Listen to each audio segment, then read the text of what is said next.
I want to bring in Ellen Jefferson, who is helping animals affected by this flooding. She is the CEO of Austin Pets Alive. Ellen, thank you very much for taking the time to talk to us. When you look at the emergency response to this particular disaster, what is especially challenging now in helping these residents and their pets?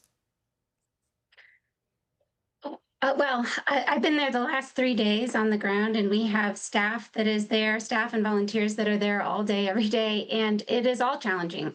There's not a single piece of this that has been easy or simple.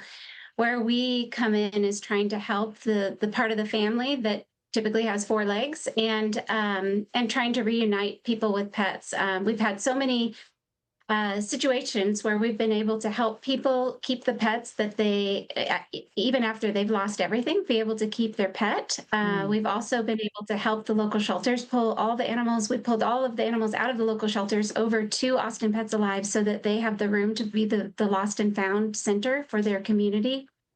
And we provided a MASH clinic for the citizens and Good Samaritans there that are finding animals that are ill and injured from the storm. So we've been trying to do a little bit of everything down there in this time of chaos and extreme need.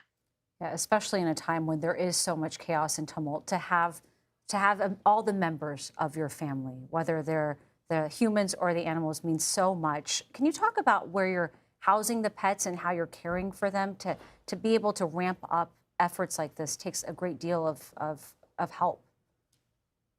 It does. And we have about 17 years in this space, and we found that there really isn't any other rescue, hands-on rescue effort like ours when disaster strikes in the state of Texas. So we've worked through Hurricane Harvey, Winter Storm Uri, taking thousands of pets from danger and being able to either rehome or reunite them. In this situation, we have taken hundreds of animals out of the flood affected areas, not just Kirk County, but across the whole central Texas area. And we've been able to get those animals into a huge foster network and be able to start rehoming the ones that are eligible for rehoming. We've also started a temporary foster program for pets that do need to go back to their owners, where we know the people are waiting for them and want them, but need time to get back on their feet. It's really important for us to keep those separate. And so it is a lot. And our facility that we work out of here in Austin is about 75 years old.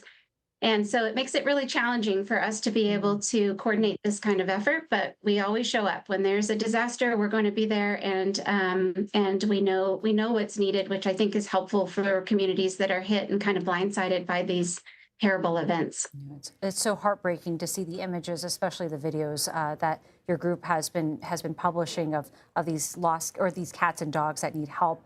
For people who want to help out, what can they do? What type of assistance do you need from others?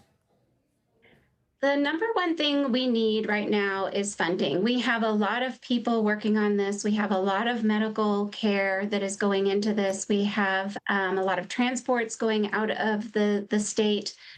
We are doing so many different things, and we have received, thankfully, a lot of supplies. We're still working on medical supplies and other donations like that. Well, certainly, supplies will always be accepted. And we have also been able to secure a lot of foster homes and volunteers, and we're trying to triage that list. There's so much to do that we could always take more fosters and volunteers. So there's really no limits to what people can provide. We need it all. Ellen, we'll be thinking of you and your team in the days and weeks ahead. We appreciate your time. Thank you so much.